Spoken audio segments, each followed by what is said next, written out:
Ito ang bayan ng Odjongan, isang lugar kung saan sadyang kakikitaan ng pag-unlad. Taglay ang mga konkretong daan, maraming sasakyan, mga simbahan, pook pasyalan, mga kainan, malawak na plaza, mga pamilihang pangkomersyal, at higit sa lahat, marami at malalaking paaralan. Sulyapan po natin at ihambing ang lugar sa may kabundukan. Bagamat may mga paaralan din dito, masasabing ito ay may kalayuan. Sa kabila nito, ang mga mag-aaral na nakatira dito ay dapat pa rin magkaroon ng pagpapahalaga sa edukasyon, sapagkat ito ang susi upang madaig ang mga hamon sa buhay. Ito ang humuhubog upang ang bawat isa sa ating maging mas matatag na individual. Ito ay para sa lahat, mayaman man o mahirap. Atin pong tunghayan at tuluyang saksihan ang buhay ng isang maralitang mag-aaral na nagngangalang Angelo Urbano, habang patuloy na tinatahak ang paglalakbay upang makamit ang pangarap sa pamamagitan ng salita.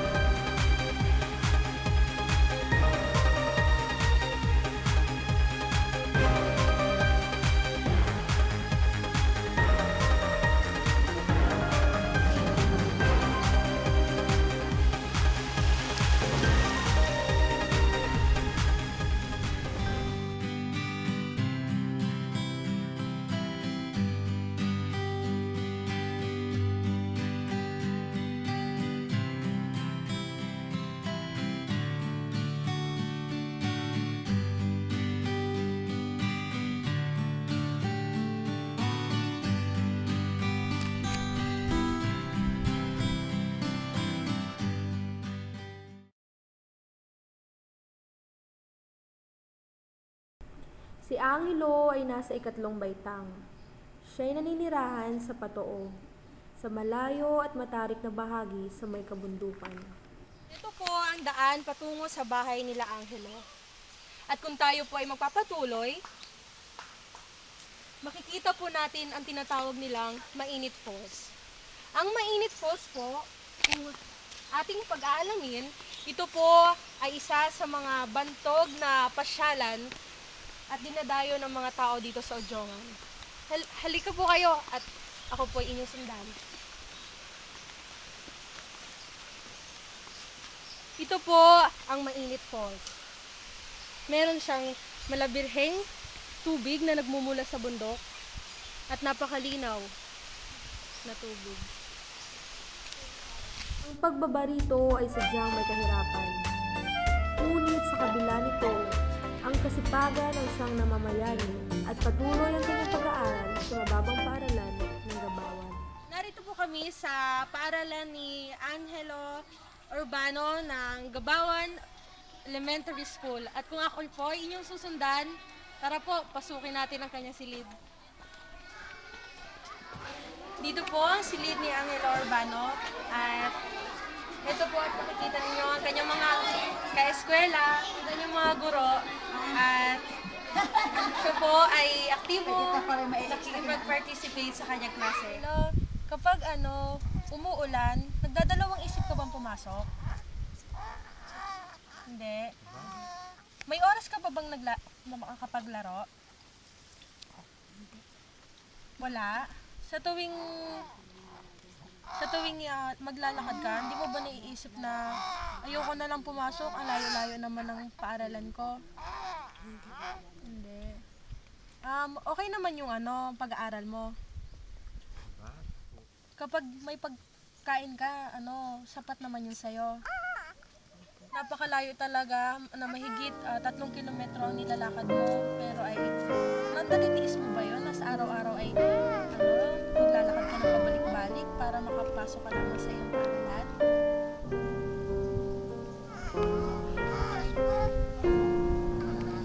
Ha?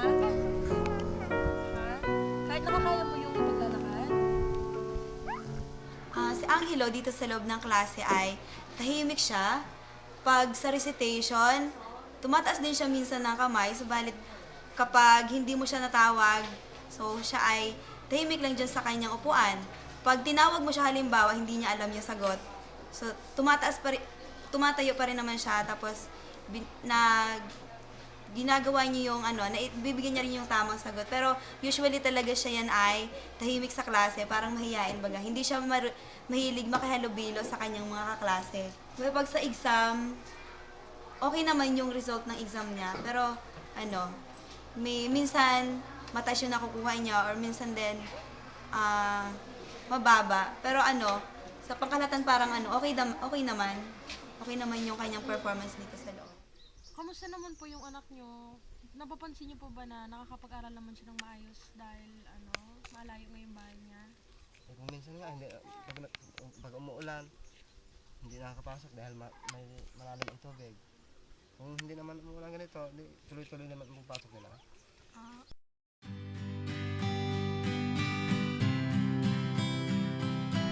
Palagi siyang pumapasok sa paaralan. Sumasagot din siya sa talakay ng klase.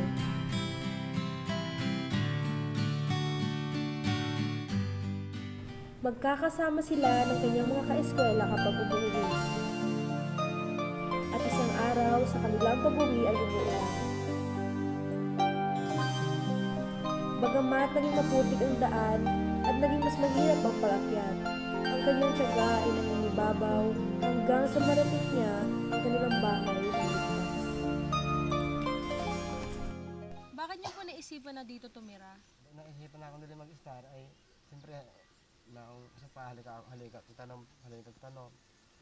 mga tanom kasi naisip naisip na ako maganda dili mag-star para makapagananom ako at para siyempre halibay kag ako kabuhayan pati agor ay pag makatanom ako dili ay agor makatanom ako dili ang ibuhi sa mga anak katjar sa pagtatanom at mga batag mais kamote balinghoy ka minsan nag-uuling ra pag kakapos. Hindi po ba nasasabi sa inyo ng anak niya na, "Uy, tatay, lipat na tayo. Ang hirap-hirap na, layo-layo." Nagsisilingan na siya ang hilo sa ako na asit ko na tayo lang kasi kung nakita isa ko ngayon nahirapan ko kita. Nagpuulit ng tinay. Kasi na ako isa kita na jarang kador ko nagtitiyaga. Siyempre maganda lang ang pagtitiyaga eh.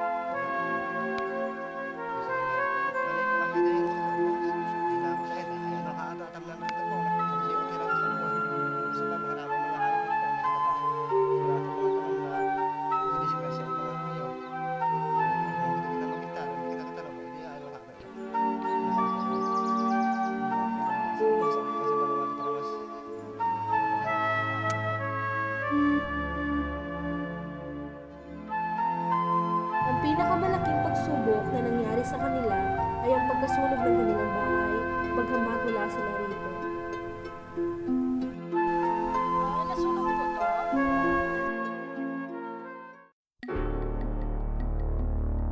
Nagsasaing noon sa kanilang tahanan ang may bahay na si Aling Violeta.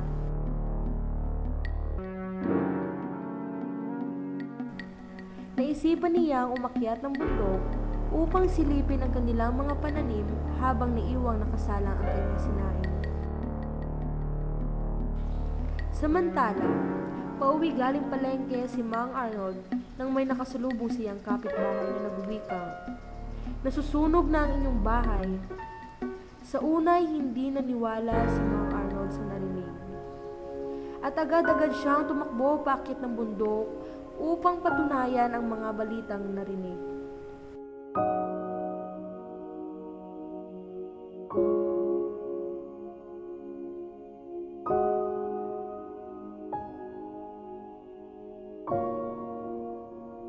Dumating siya sa kanilang bahay na pagod na pagod.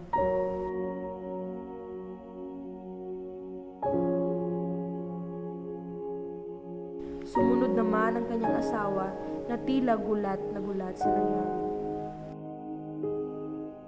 Sa sobrang emosyon, nahimatay si Aling Violeta.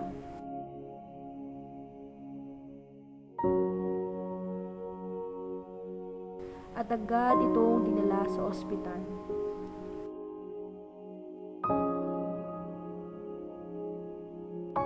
Wala nang natira sa kanilang bahay, kundi abo at mga sunog na poste.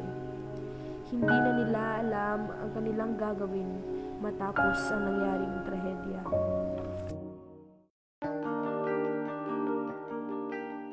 Kapatid ko pala ni Kuya Angelo? Opo. Pilang tuig ka? Grade 1 ka na pala. Anong gusto mo paglaki? Police. Wow. Mag-aaral ka na mabuti para maging, police na. Opo. Appear mo na. Tanong ko lang, ano kagaya mo gusto pag ako? Magsasaka. Magsasaka.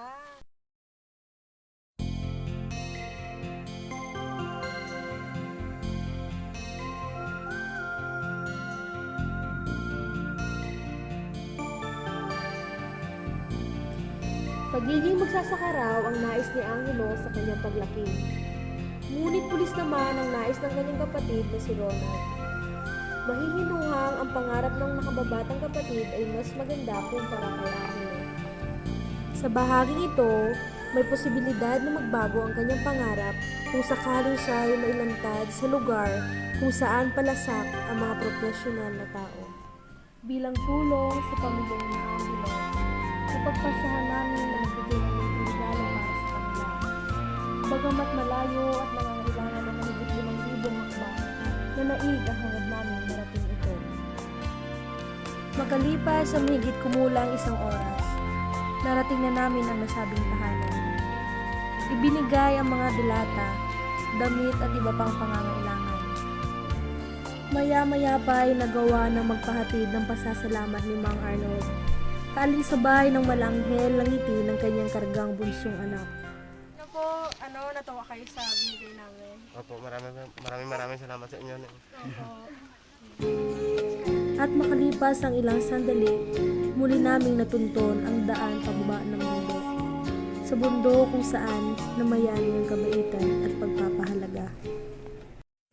Ang lahat ng mga pangyayaring nagdulot ng hinagpis sa pamilyang Urbano, nalingid sa kaalaman ng iba, ay sadyang nakapag-iwan ng isang emosyon kung saan taglay ang pagkaawa. Ngunit ang bakas ng nakalipas na sunog ay napalitan ng iba yung saya nang minsan pang masulipan namin ang matatamis silang ngiti. Tunay ngang walang pagtatagumpay kung di dumaan sa hirap. Sa ngayon, maayos na ang buhay ng pamilyang Urbano at ang paglalakbay ni Angelo mula sa kanyang tahanan patungo sa paaralan ay isang maliit lamang na hamon sa kanya na makamit ang